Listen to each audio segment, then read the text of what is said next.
Siamo sopra un progetto nuovo, sono arrivati 5, entro il 27 ne arrivano altri 18 ibridi, questi sono Euro 6 a basso impatto ambientale, sono sempre nella linea ovviamente tradizionale, però insomma crediamo che siano più confortevoli, diciamo, un po' più moderni.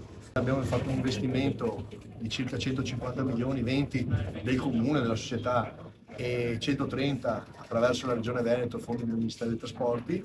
Questo perché vogliamo efficientare tutto e Venezia sarà una delle capitali del trasporto lento ma anche funzionale. Attraverso l'aeronautico abbiamo fatto una grande ricerca mondiale su quelli che sono, insomma, quello che sarà il futuro. Ci saranno i foil, ci sarà l'elettrico, ci sarà l'idrogeno.